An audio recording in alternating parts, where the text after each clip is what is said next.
Hi, welcome. Enjoy the content, subscribe and turn on notification.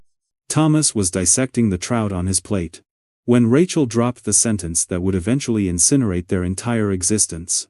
It was a Tuesday evening. The sort of Tuesday that feels like every other Tuesday, in a 7-year marriage. The table was set with the blue linen napkins. Not because it was a special occasion, but because Thomas liked order. The candles were lit. Not for romance, but because the overhead light in the dining room had been flickering for 3 days. And he hadn't fixed it yet. The conversation had been drifting, like a rudderless boat. Rachel was talking about the public relations firm where she worked as a senior director. She complained about the client from the pharmaceutical account, the endless strategy sessions, and the incompetence of the junior staff. Thomas listened. Or at least, he performed the act of listening. He nodded at the right intervals. He cut his fish into precise, geometric squares. Then, between a sip of Chardonnay and a bite of asparagus, Rachel smiled. It was a small, almost conspiratorial smile. One that didn't quite reach her eyes. "You know," she said, her voice dropping an octave, "I have been having these little fantasies about Gavin lately. It is ridiculous, really.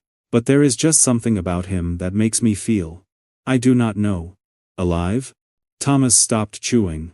The fork hovered halfway to his mouth. Gavin. Thomas knew the name. Gavin was the new vice president of strategy.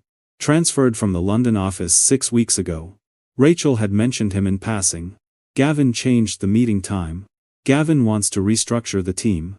Thomas let out a laugh. It was a mechanical sound. Ejected from his throat to fill the sudden vacuum in the room. He was a forensic accountant by trade. His mind was trained to look for discrepancies in ledgers, for numbers that didn't add up. This sentence was a red number in a column of black ink. "Oh?" Thomas said, raising an eyebrow. Keeping his tone light, almost bored. "And who is this Gavin? The one with the loud ties?" Rachel laughed. A sound that was perhaps a fraction of a second too relieved. "No. Not him. The new VP. He is just charismatic.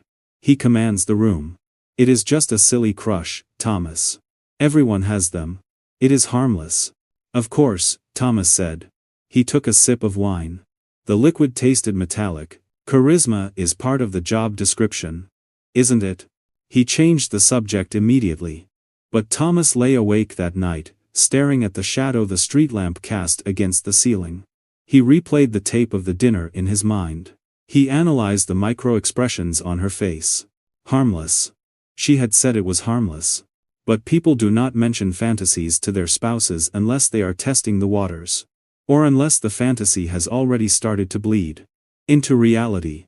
Thomas turned his head to look at Rachel. She was asleep, her breathing deep and even. She looked innocent. But Thomas knew better than anyone that the most successful embezzlers always looked the most innocent. The seed of suspicion had been planted. Not in his heart, but in his gut. And Thomas never ignored his gut. Over the next 14 days, the atmosphere in the house shifted. It was not a sudden storm, but a slow drop in barometric pressure. To an outsider, nothing had changed. To Thomas, who now watched his wife with the detached intensity of a scientist observing a lab rat, everything was different. It started with the schedule. Rachel had always been punctual. She left at 7:45. She returned at 6:30. Now, the return times began to drift. 6:45. 7:15. 8 o'clock. "The merger," she would say, hanging her coat on the rack with a sigh that sounded rehearsed. "Gavin needs everything reviewed twice. He is a perfectionist." Then came the showers. In the past, Rachel would come home, kick off her heels, and pour a glass of wine. Now, she walked through the front door and went straight to the bathroom. She did not pass go. She did not collect $200. She went to the shower. Thomas stood in the hallway one evening, listening to the rush of water. He imagined the water scrubbing away the day, scrubbing away the office, scrubbing away scents that didn't belong to her. When she emerged, she was wrapped in a thick robe, her skin scrubbed pink, smelling of lavender soap. An aggressive, overpowering scent that masked everything underneath. You are showering early, Thomas noted, leaning against the doorframe. I felt gross, she said, avoiding his eyes. The subway was crowded. Sticky. She took her clothes, her silk blouse, her slacks, and put them directly into the washing machine. Not the hamper. The machine. She started the cycle immediately. And then. The phone. The phone was the black box recorder of their marriage. Previously, Rachel left it on the kitchen counter. Now. It was an extension of her hand. It sat face down on every surface. When a notification pinged, her hand would dart out like a cobra to silence it. One evening, while they were sitting in the living room, her phone buzzed. Rachel glanced at the screen, her pupils dilating slightly. Who is it? Thomas asked, not looking up from his book. Just spam, she said. She stood up. I need some water. She took the phone with her to the kitchen. Thomas listened. He didn't hear the faucet running. He heard the faint, rapid tapping of thumbs on glass. Thomas stopped asking questions. He realized that questions only gave her the opportunity to practice her lies.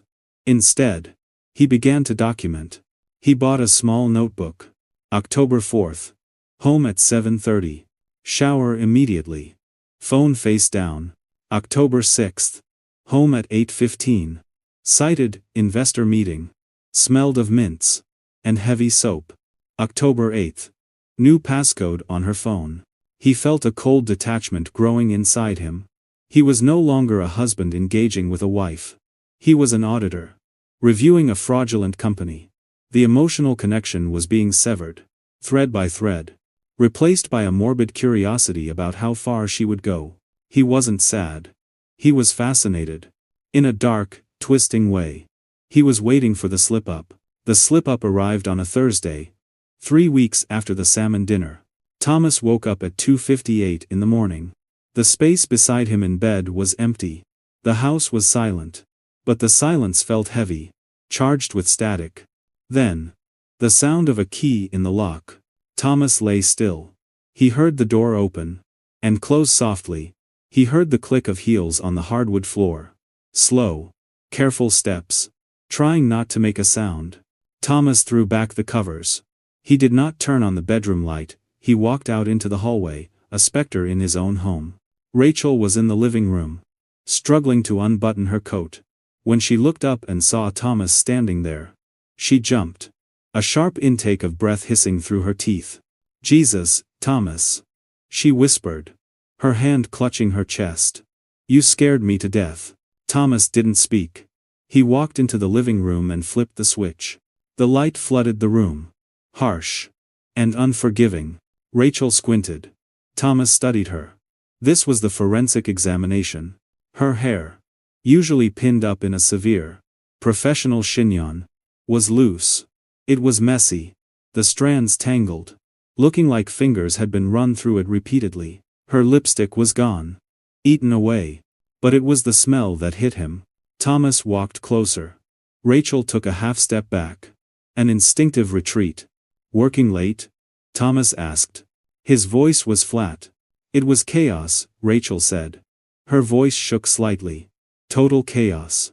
The press release was a disaster. We had to scrap it and start over. We? Me. The team. Gavin. Thomas stepped into her personal space. He could smell it now. It wasn't the smell of a sterile office. It was the smell of musk. Of stale wine. And beneath the layer of her own perfume, there was something else. A woody, sharp scent. Cedar. And tobacco. A man's cologne. You smell like a bar, Thomas said. We had a drink after we finished, Rachel stammered. To celebrate. Just one. At 3 in the morning? It is a 24-hour city, Thomas. Look. I am exhausted. I feel gross. I need a shower. She tried to push past him. Thomas caught her arm. Not hard, but firm. She froze. He looked at her shirt. The top button was done up wrong. It was misaligned with the buttonhole. Your shirt is buttoned wrong, Thomas said softly. Rachel looked down. Her face draining of color. She pulled her arm away from his grip. I changed in the office gym. I was tired. I made a mistake. You made a mistake, Thomas repeated. I am going to bed. She fled. She walked past him, down the hall, and locked the bathroom door. Thomas stood alone in the living room. His heart was hammering against his ribs, not with panic, but with the adrenaline of a hunter who has finally spotted the prey. He looked at the sofa where she had dropped her bag. He didn't touch it, he didn't need to. He knew enough. The doubt was gone, the unreliable narrator in his head, the one that whispered he might be paranoid, was silenced. He went to the kitchen and poured himself a glass of water. He drank it standing up. He felt a strange clarity. The marriage was over. The contract was breached, now. It was just a matter of settling the accounts. The next morning, Thomas waited until Rachel left for work. As soon as her car turned the corner, Thomas opened his laptop. He did not search for marriage counseling. He did not search for how to forgive infidelity. He searched for private investigators. He chose a firm with 5-star reviews. Vance and Associates. Mr. Vance was a man who looked like he was carved out of granite. He did not offer tea. He did not offer sympathy. He offered results. I need a full audit of her movements, Thomas said, sliding a manila envelope across the desk. Photos. Locations. Timestamps. Financial records if you can get them. Mr. Vance opened the envelope. 10 days, Vance said. His voice was deep, gravelly. It will cost you $5,000 up front. $5,000 upon delivery. They are careless, Thomas said. She told me she fantasized about him at dinner. They are arrogant. Arrogance is good for business, Vance noted. Thomas paid the deposit. The next 10 days were a masterclass in acting. Thomas played the role of the oblivious husband. He cooked dinner. He even bought her flowers one evening, watching with hidden amusement as she looked at them with guilt-stricken eyes. On the 10th day, Vance called. It is done, the detective said. Come to the office. When Thomas arrived, there was a thick brown folder on the desk. Vance looked at Thomas with a heavy expression. Do you want the summary? Or do you want to see the evidence? Show me. Vance opened the folder. The photos were high resolution. There was Rachel, getting into Gavin's silver Mercedes. There was Rachel and Gavin, sitting at a table in a bistro, holding hands. There was Rachel, laughing with her head thrown back. Gavin's hand resting possessively on her thigh. And then, the darker ones, them entering a boutique hotel. Them leaving 2 hours later. Hair wet. Clothes rumpled. But Vance had dug deeper. We pulled the credit card records linked to her corporate account, Vance said, sliding a spreadsheet across the desk. They took a trip last weekend. She told you she was at a conference in Boston. Correct? Yes. She was in Napa Valley. With him. Flight tickets. Hotel suite. Dinners. All charged to the company card. That is embezzlement, Thomas said. His accountant brain clicking into gear. There is more, Vance said. He hesitated. Which was out of character. He slid one final photograph across the desk. It was a picture of Gavin standing in front of a house in the suburbs. He was kissing a woman goodbye. The woman was blonde. Pretty. And visibly. Heavily pregnant. That is Hannah, Vance said. Gavin's wife. She is 8 months along. Thomas felt the nausea rise in his throat. Hot and acidic. This wasn't just an affair. This was destruction. Rachel wasn't just hurting Thomas, she was complicit in blowing up the life of a woman about to give birth. He has a pregnant wife, Thomas whispered. Yes. Thomas closed the folder. The coldness in his chest turned into ice. Can I keep this? Thomas asked. You paid for it. It is yours. Thomas walked out of the office. He felt the weight of the brown envelope in his briefcase. It was a bomb. And he was the detonator. Thomas prepared the scene with the same precision he used for his tax audits. It was Tuesday again. Exactly 4 weeks since the first mention of Gavin. He printed the photos. He didn't just toss them on the table. He arranged them. He placed the photo of the Boston conference, which was actually a vineyard in Napa, right in the center. He placed the photos of them entering the hotel in a circle around it, and at the head of the table, where Rachel usually sat. He placed the photo of Gavin kissing his pregnant wife. He made a pot of coffee. He sat in his chair. The lights dimmed. He waited. Rachel came home at 7:15. She was humming, she sounded happy, why shouldn't she be? She thought she was getting away with it. "Thomas?" she called out. "I am home. It is so dark in here." She walked into the dining room and flipped the switch. The light hit the glossy photo paper. The glare was blinding. Rachel froze. The bag slipped from her shoulder and hit the floor with a heavy thud. Her eyes scanned the table. She saw herself. She saw Gavin. She saw the hotel. She saw the lie. "What is this?" she whispered. Her voice was barely audible. "Come sit down." "Rachel," Thomas said. He didn't shout. He didn't throw a glass. He spoke with a terrifying calm. "Thomas. Sit down." She collapsed into the chair. Her hand reached out, trembling, to touch the photo of the vineyard. "I can explain," she sobbed. It was the cliché response. The automatic reflex of the guilty. "Explain?" Thomas asked. "Can you explain how the marketing conference in Boston looked so much like Napa Valley? Can you explain why you used the corporate card to pay for a $2,000 suite? Or maybe you want to explain this one?" He pointed to the photo of Gavin's wife. "Do you know who that is?" Thomas asked. Rachel looked at the photo. She shook her head, tears streaming down her face. "No. I don't. That is Hannah. Gavin's wife. She is 8 months pregnant. Did he mention her? Or did he forget that minor detail while he was making you feel alive?" Rachel let out a sound that was half gasp, half wail. She covered her mouth. "He told me they were separated. He told me it was over." "He lied," Thomas said. "And you believed him because you wanted to. Just like you lied to me." "It was a mistake, Thomas. It just happened. I was lonely." "Stop," Thomas cut her off. "I do not care about the why. I care about the balance sheet. And the balance sheet is in the red." He stood up. He walked over to the sideboard and picked up 2 envelopes. "What are those?" Rachel asked, fear spiking in her eyes. "This," Thomas held up the first envelope, "is a copy of this file. It is addressed to Hannah. I sent it by courier this afternoon. She received it an hour ago. She knows who her husband is now. She knows who you are." "Thomas. No. She's pregnant. You can't. You should have thought about that before you slept with her husband," Thomas said coldly. "And this," he held up the second envelope, "is for your human resources department. It details the misuse of company funds for your romantic getaway. The receipts. The dates. The flight logs." Rachel stood up, her legs shaking. "You sent it to HR? Thomas. That will destroy my career. I will be fired." "You breached the code of conduct," Thomas said. "You stole company money to cheat on your husband. Actions have consequences, Rachel. You made the choices. I am just filing the report." "You are a monster," she screamed. "You ruined everything." "I rectified the error," Thomas corrected. "Now I want you to leave. This is my house too." "Not anymore. I spoke to my lawyer. Pack a bag.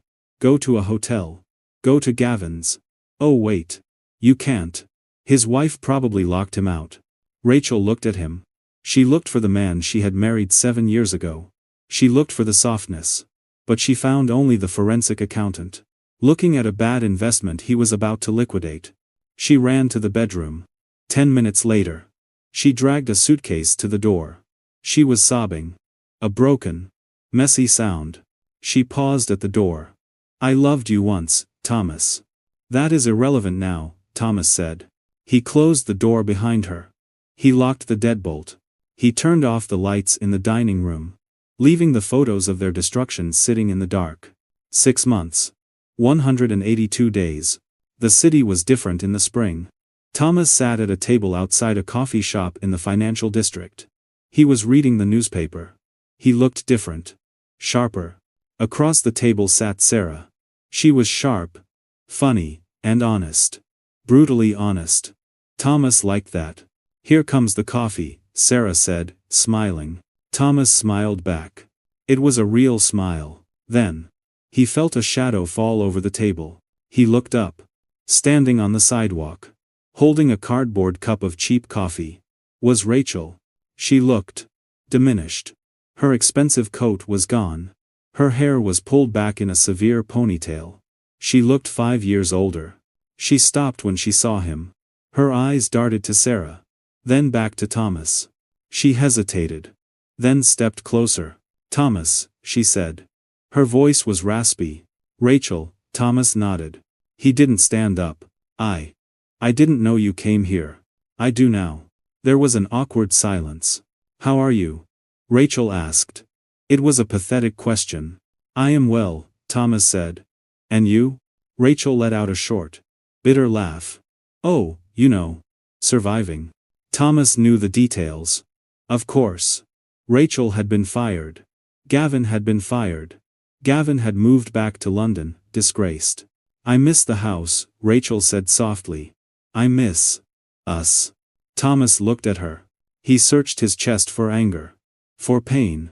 For longing. He found nothing. Just a flat, empty space where she used to be. "There is no US, Rachel. There hasn't been for a long time.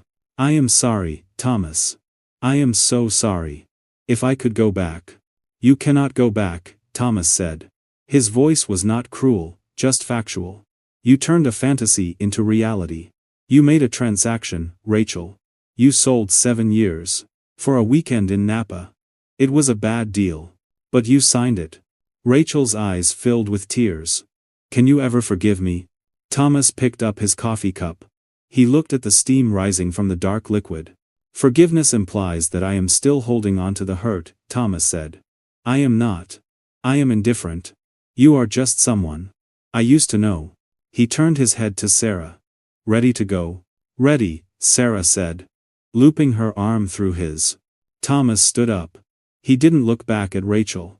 He walked away, stepping into the sunlight. He left her standing on the sidewalk. A ghost from a previous audit. A file that had been closed, stamped, and archived. He walked forward, calculating the value of the future. And for the first time in a long time, the numbers looked good. Thank you for watching the video. If you enjoyed it, don't forget to subscribe to the channel and turn on notifications so you won't miss any updates. See you next.